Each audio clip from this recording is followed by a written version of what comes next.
الحمد للہ رب العالمین، الصلاة والسلام علی سید الانبیاء والمرسلین وعلی آلہ واصحابہ اجمعین، اما بعد، اعوذ باللہ من الشیطان الرجیم، بسم اللہ الرحمن الرحیم۔ الحمد للہ تعالیٰ کے رب کائنات کے احسان اور کرم سے آج آپ کا سبق شروع ہوگا سورہ حجرات شیفہ کی 2 نمبر آیت شیفہ سے آگے۔ اعوذ باللہ من الشیطان الرجیم، بسم اللہ الرحمن الرحیم۔ ان الذین یغضون اصواتهم عند رسول اللہ اولئک الذین امتحن اللہ قلوبهم للتقوی لهم مغفرۃ واجر عظیم۔ ان الذین، بے شک وہ لوگ کہ یغضون اصواتہم، جو پست رکھتے ہیں اپنی آوازوں کو، عند رسول اللہ، بارگاہ رسالت مآب صلی اللہ تعالی علیہ وسلم میں وہ اپنی آوازوں کو پست رکھتے ہیں، اونچی آواز سے نہیں بولتے، ادب و احترام کے تقاضوں کو ملحوظ خاطر رکھتے ہوئے تعظیم نبوی کی خاطر اپنی آواز کو بلند نہیں ہونے دیتے۔ رب ذوالجلال فرماتا اولئک الذین امتحن اللہ، گواہی دیتا ہے رب کائنات کا یہی وہ لوگ ہیں کہ رب کائنات نے اولئک الذین امتحن اللہ قلوبہم للتقوی، یہی وہ لوگ ہیں کہ جن کے دلوں کو رب کائنات نے تقوی کے لیے چن لیا ہے، مختص فرما لیا ہے، خالص کر لیا ہے، گویا اس امتحان کی بھٹی سے گزار لیا ہے۔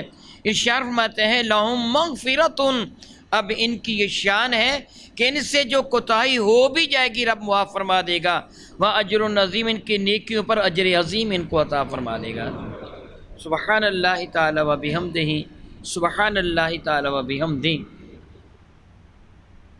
میرے اور آپ کے کریم آقا رسول اللہ کے دربار انور کا ادب احترام کس قدر ضروری ہے، آپ قبل ازیں یہ سن چکے ہیں کہ وہ لوگ جو بارگاہ رسالت مآب میں اونچی آواز سے بولتے ہیں، یا وہ رب کی فرماتا وَلَا تَجْهَرُوا لَهُ بِالْقَوْلِ كَجَهْرِ بَعْضِكُمْ لِبَعْضٍ، بارگاہ بے کس پناہ میں میرے نبی کے دربار میں جب تم حاضر ہو تو حضور کو اس انداز سے نہ بلانا جس طرح آپس میں ایک دوسرے کو بلا لیتے ہو۔ یہ صرف ایسی ہی حالت میں نہیں کہ جب لوگ وہاں حاضر ہوں، ایسی حالت نہیں، بلکہ اگر غائبانہ طور پر بھی رسول رحمت کا تذکرہ کیا جائے گا تو عامیانہ انداز میں تذکرہ نہیں کیا جائے گا، بلکہ اگر آپ حقیقت بھی نگاہوں سے دیکھو تو یہ منافقت ہوگی۔ میں اس کی مثال یوں دوں گا، میرے سامنے جب آپ آئیں تو مجھے کہیں جناب شاہ صاحب آپ کا کیا حال ہے، آپ خیریت سے ہیں؟ آپ مجھے شاہ صاحب کہہ کے، شاہ جی کہہ کے پکاریں، استاد جی کہہ کے پکاریں، تو جب میں سامنے نہ ہوں، تنہا میرے بارے میں بات کریں، وہ جو شاہ ہے نا وہ یوں کہہ رہا تھا، میرے سامنے میری تعظیم کریں، میری عدم موجودگی میں میری تعظیم نہ کریں۔ میں نے جان بوجھ کے اپنی مثال دی ہے کہ میں اپنے نبی کی مثال یہ نہیں دے سکتا، حضور کے بارے میں عامیانہ لفظ استعمال نہیں کر سکتا، اس لیے میں نے اپنی مثال دی ہے۔ اگر آپ تنہائی میں کہ وہ شاہ جو ہے نا وہ پڑھا رہا تھا، وہ یہی کہہ رہا تھا، وہ کہہ رہا تھا، سامنے آئے تو ادب و احترام، پس پشت ہوں تو انداز بدل جائے، یہ منافقت ہے، یہ کفر سے بھی بدتر ہے۔ تو میرے نبی صلی اللہ علیہ وسلم کی عدم موجودگی میں تنہائی میں بیٹھ کر میرے کریم آقا کا تذکرہ کرنا اور ادب و احترام کے تقاضوں کو ملحوظ خاطر نہ رکھنا پرلے درجے کی منافقت ہے۔ میرے نبی محتشم رحمت عالم صلی اللہ علیہ وسلم کی ہر حال میں تعظیم و توقیر ملحوظ خاطر رکھی جائے گی۔ رب کائنات جل وعلا کی ارشاد فرماتا ہے کہ وہ لوگ ان الذین یغضون اصواتہم، جو لوگ اپنی آوازوں کو پست رکھتے ہیں بارگاہ رسالت مآب میں۔ پچھلی آیات مبارکہ جب نازل ہوئی آپ قبل سے یہ سن چکے ہیں کہ سیدنا صدیق و فاروق رضی اللہ تعالی عنہما کی آوازیں بارگاہ رسالت مآب میں تھوڑی بلند ہوئی تھیں، اور رب کائنات نے جب یہ ارشاد فرمایا تو انہوں نے اپنی آوازوں کو اتنا پست کر لیا کہ بعض اوقات میرے قریب فرماتے تھے ذرا اونچی آواز میں بولو، تم کیا کہہ رہے ہو؟ حضور ان کو فرماتے ہیں اونچی آواز میں بولو، یعنی اتنا انہوں نے اپنی آوازوں کو پست کر لیا تھا۔ تو رب کائنات کیا فرماتے ہیں؟ اللہ اکبر، اللہ اکبر، اللہ اکبر۔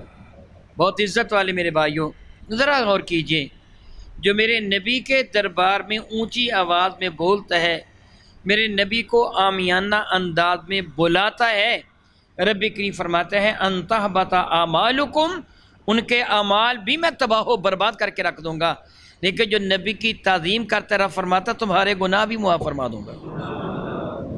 جو نبی کی تعظیم کو پیش نظر نہیں رکھتا ہے اس کی نیکیاں بھی برباد۔ جو حضور کے معاذ اللہ تعالیٰ معاذ اللہ تعالیٰ اللہ یعوذ باللہ تعالیٰ گستاخانہ جملہ نہیں کہتا، جس طرح میں کل بھی کہہ چکا، مجھے کہیں تجھے کیا پتا، یہ جملہ کہیں تو میرے لیے آپ نے گستاخانہ جملہ اختیار کیا ہے کہ تجھے کیا پتا یہ کیا ہے۔ ایک شاگرد کی یہ عادت نہیں ہونی چاہیے کہ اپنے استاد کے اس انداز سے مخاطب کریں، یا باپ کو بیٹا یوں کر کے مخاطب کریں، تجھے کیا پتا یہ کیا چیز ہوتی ہے۔ میرے نبی کے لیے ایسے الفاظ کے استعمال کرنا گستاخی ہے۔ یہاں کیا ہے، صرف آواز اونچی ہوئی ہے، صرف آواز بلند ہوئی ہے، کوئی گستاخانہ جملہ نہیں کہا۔ یہاں اس طرح بلا لیا جس طرح عام طور پر کسی کو بلا لیتے، یار میری بات سن لو، اس انداز سے بلا لیا۔ رب فرماتا ہے اتنی سی بات بھی ہوگی تو نیکیاں برباد کر دوں گا، لیکن ادب و احترام کرو گے نا تو اگر میرا قصور بھی کیا ہوگا، میرے گناہ بھی کیے ہوں گے تو میں وہ سارے کے سارے معاف کر دوں گا۔ چھوٹی نیکی کرو گے میں اجر عظیم عطا فرما دوں گا۔ معلوم ہوتا ہے کہ جنت تو ہے ہی میرے نبی کے غلاموں کے لیے، اور جہنم بنی ہی نبی کے دشمنوں کے لیے ہے۔ فرماتے ہیں وہ لوگ جو اپنی آوازوں کو پست رکھتے ہیں بارگاہ ساتھ مآب میں، اولئک الذین امتحن اللہ، امتحان کا لازمانہ جانچنا بھی ہوتا ہے اور کھولنا بھی ہوتا ہے، مختص کرنا بھی ہوتا ہے۔ عربی کی فرماتے ہیں یہ وہ لوگ ہیں جن کے دلوں کو، سبحان اللہ سبحان اللہ سبحان اللہ، گویا صدیق و فاروق کے دلوں کو رب کائنات نے تقوی کے لیے چن لیا ہے، صحابہ کے دلوں کو رب کائنات نے تقوی کے لیے چن لیا ہے۔ لہم مغفرۃ، ان کے لیے مغفرت بھی ہے۔ غفر کا معنی کئی مرتبہ میں بیان کر چکا ہوں، اس کا معنی ڈھانپنا، چھپانا ہوتا ہے۔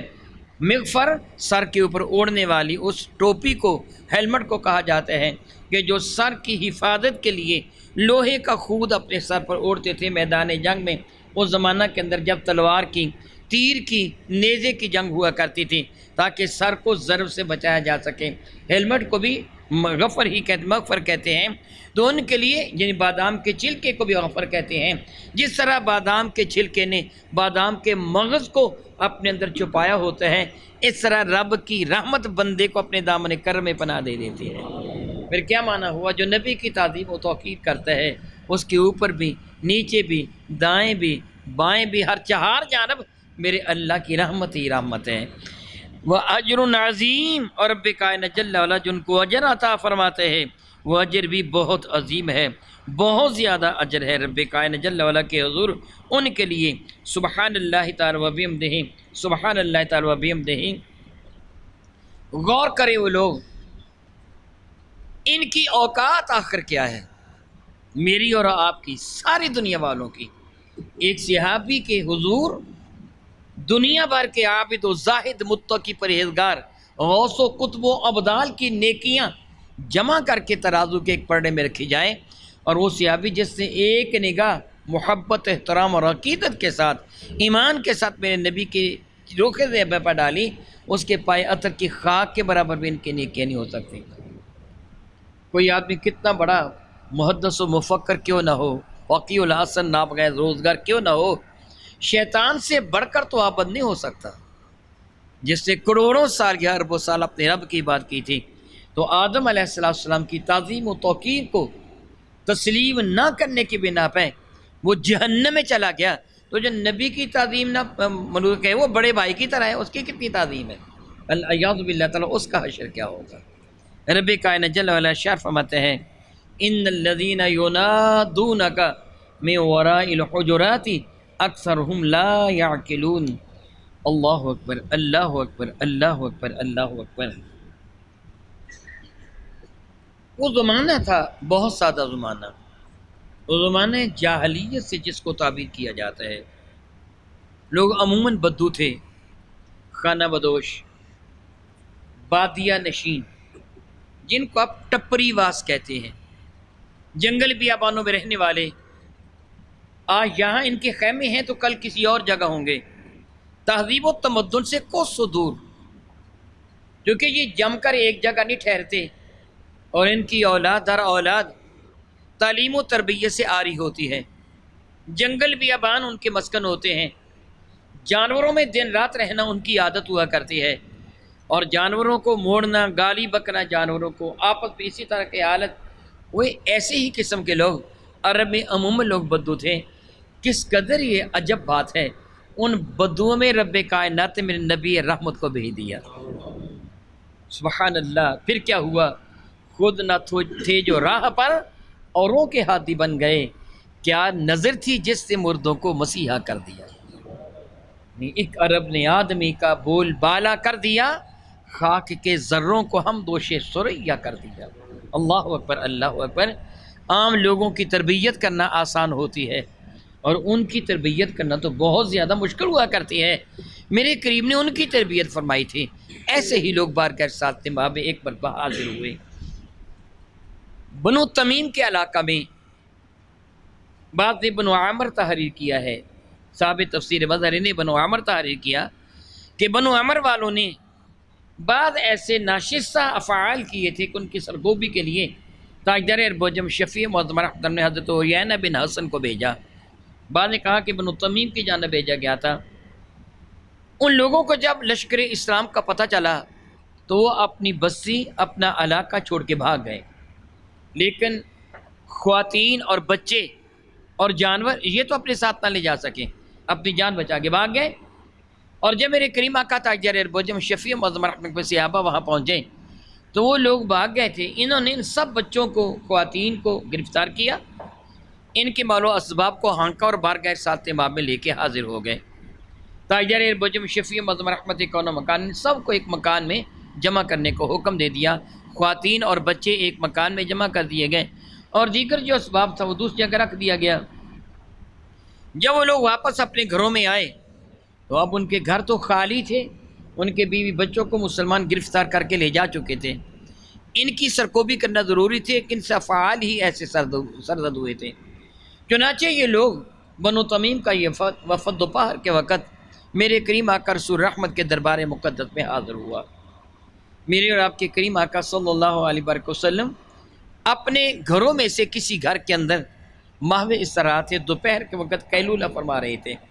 قیلولہ دوپہر کے وقت کے سونے کو کہا جاتا ہے، اور یہ میرے نبی کی سنت ہے۔ میرے کریم آقا محتاج نہیں ہے، مگر ان کے افعال ہمارے لیے باعث خیر و برکت۔ حضور اکرم شفیع معظم رحمۃ اللہ کی سنت پہ عمل کیا گیا تو تہجد کے وقت اٹھنا آسان ہوتا ہے، دوپہر کے وقت تھوڑا آرام کر لیجیے، قیلولہ کرنا۔ میرے اور آپ کے کریم آقا قیلولہ فرما رہے تھے، یہ لوگ آئے اور ان میں کچھ تھے، یہ بنی تمیم کا وفد 70 یا 80 افراد پر مشتمل تھا، مدینہ طیبہ میں آیا۔ اس وفد میں زبرقان بن بدر اور عطار بن حاجب، قیس ابن عاصم وغیرہ ان کے سردار بھی موجود تھے، اور انہوں نے بارگاہ ساتھ باب میں حاضری دی اور صحابہ کرام سے پوچھا رسول اللہ کہاں ہیں، صلی اللہ تعالی علیہ حبیب دامن ابدا، میرے آقا کے بارے میں پوچھا۔ یہ بھی کہتے ہیں کہ اقرا بن حابس بھی تھے، کہاں ہے رسول اللہ صلی اللہ علیہ وسلم؟ بتایا گیا کہ تاجدار اربوجم شفیع معظم رحمۃ اللہ آرام فرما رہے ہیں، تم انتظار کرو، جب وہ نماز کے لیے تشریف لائیں گے ملاقات ہو جائے گی۔ ان لوگوں نے بارگاہ ساتھ امام کے ادب کو بلوز خاطر رکھا، جس طرح میں پہلے کہہ چکا ہوں، بدو قسم کے لوگ تھے، دیہاتی تھے، خانہ بدوش تھے، عقل فہم و شعور سے کچھ عاری قسم کے لوگ۔ جب ان کے بچوں نے اور خواتین نے ان کو دیکھا تو والد کو دیکھ کر بیٹے، خاوند کو دیکھ کر بیوی، ظاہر ہے بے چین ہو جاتے ہیں کہ یہ قید بھی دیں۔ انہوں نے رونا شروع کر دیا، چلانا شروع کر دیا، اور ان لوگوں کا پیمانہ صبر لبریز ہو گیا۔ انہوں نے میرے کریم آقا رسول ربی کے آج خود بیدار ہو کر باہر تشریف لانے کا انتظار نہ کیا۔ یا محمد اخرج علینا، یا محمد اخرج علینا، یہ پکارنا شروع کر دیا کہ محمد مصطفیٰ کریم صلی اللہ علیہ وسلم باہر نکلیے، ہمارے پاس آئیے، ہم آپ سے بات کرنا چاہتے ہیں۔ یہ کچھ درہم و دینار وغیرہ لے کے آئے تھے کہ یہ درہم و دینار لے لو، ہمارے بچوں کو آزاد کر دو۔ انہوں نے چلانا شروع کر دیا، میرے اور آپ کے کریم آقا رسول مشرف رحمت عالم صلی اللہ علیہ وسلم اپنے کشان مقدس سے یوں باہر نکلے کہ میرے کریم اپنے ہاتھوں سے اپنی آنکھوں کو مار رہے تھے، نیند سے بیدار ہوئے تھے۔ اللہ اکبر اللہ اکبر اللہ اکبر، بارگاہ رب العزت میں میرے نبی کا مرتبہ مقام کتنا بلند و بالا ہے، اللہ تعالیٰ میرے نبی سے کتنا پیار فرماتے ہیں۔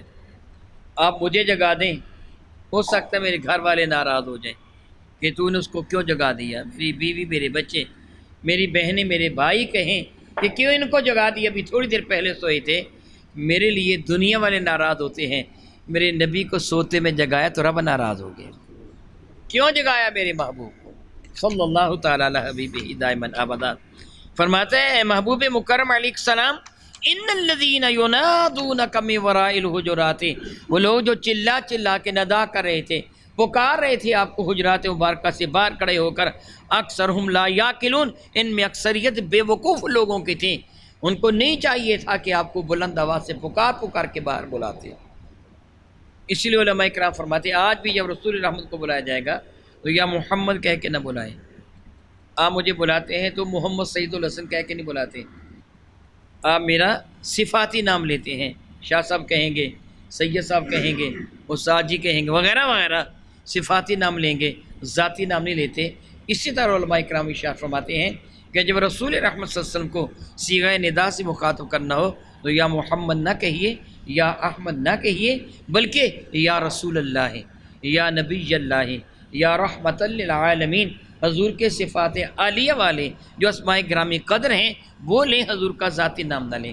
اہل عرب کبھی کبھی لفظ یا محمد سے میرے نبی کو پکارتے، لیکن وہ یا محمد نام نہیں لیتے تھے۔ میں اس کی آپ کو مثال دے کے سمجھاتا ہوں۔ جس طرح میرا نام ہے محمد سعید الحسن، آپ یہ کہیں کہ یہ سعید ہے، سعید کا معنی کیا ہوتا ہے؟ نیک بخت۔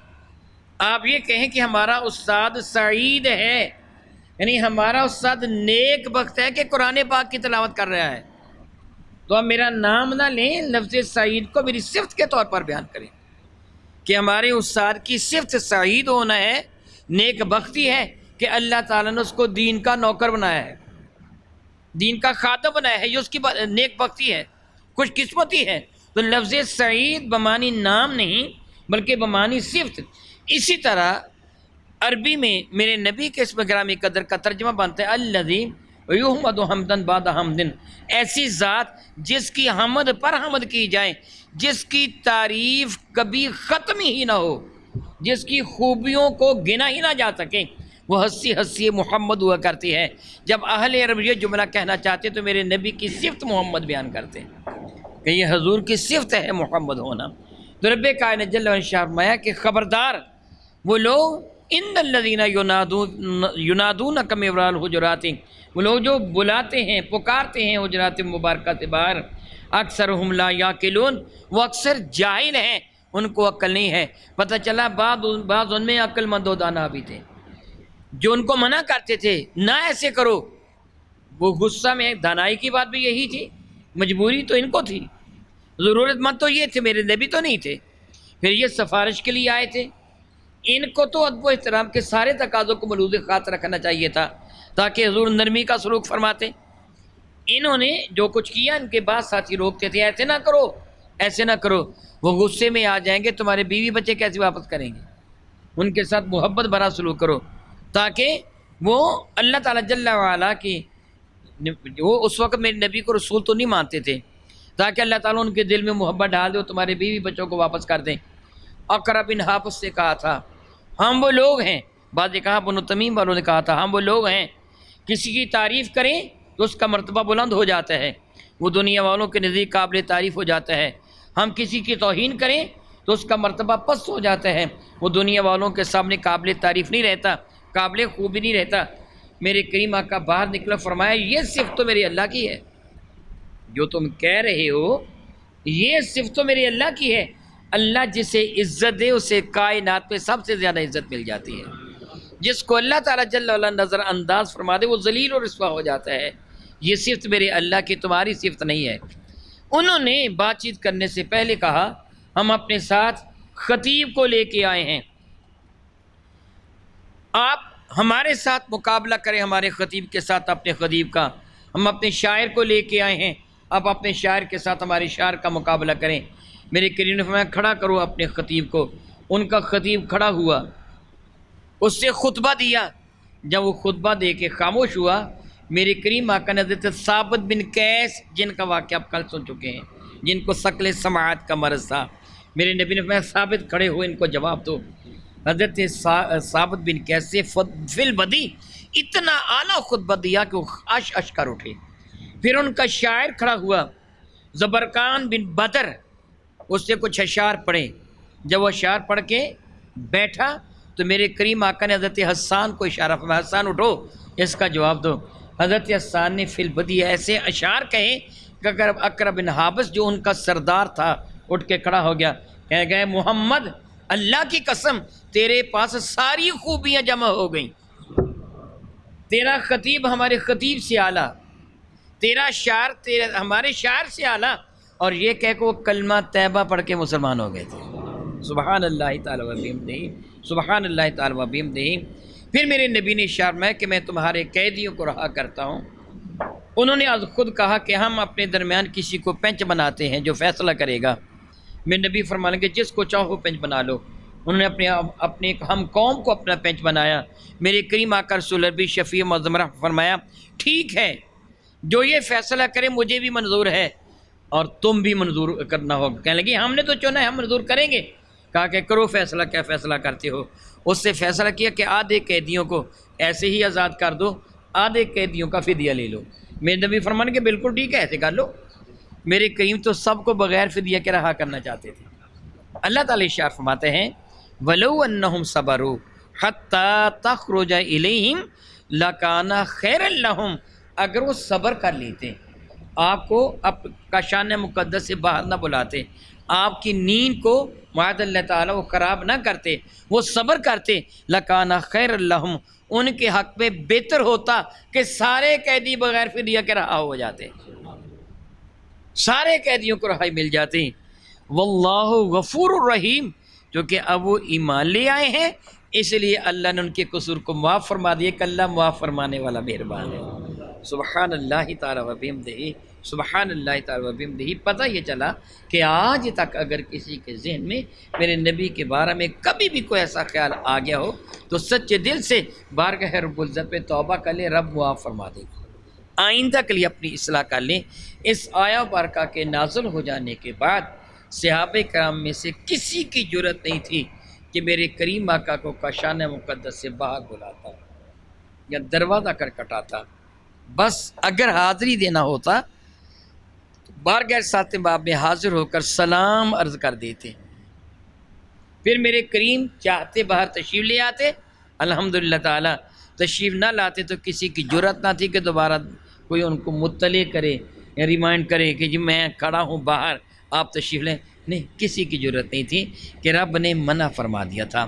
آج بھی بارگاہ ساتھ ماب کا یہی عدم الحوظ خط رکھا جاتا ہے کہ وہاں اونچی آواز میں درود السلام بھی نہیں پڑھا جاتا، بلکہ بارگاہ اقدس میں مواجہ شریف کے سامنے کھڑے ہو کر پست آواز میں بارگاہ بے کس پناہ میں سلام بھی عرض کیا جاتا ہے اور اپنی گزارشات کو بھی. رب کریم ارشاد فرماتے ہیں وَلَوْ أَنَّهُمْ صَبَرُوا حَتَّى تَخْرُجَ إِلَيْهِمْ لَكَانَ خَيْرًا لَهُمْ. اور اگر وہ صبر کا لیتے یہاں تک کہ آپ از خود ان کی جانب تشریف لے آتے تو ان کے حق میں بہتر ہوتا. واللہ غفور الرحیم، اور اللہ معاف فرمانے والا مہربان ہے. او کما قال اللہ تبارک و تعالی، واللہ تعالی اعلم باسرار کتابہ.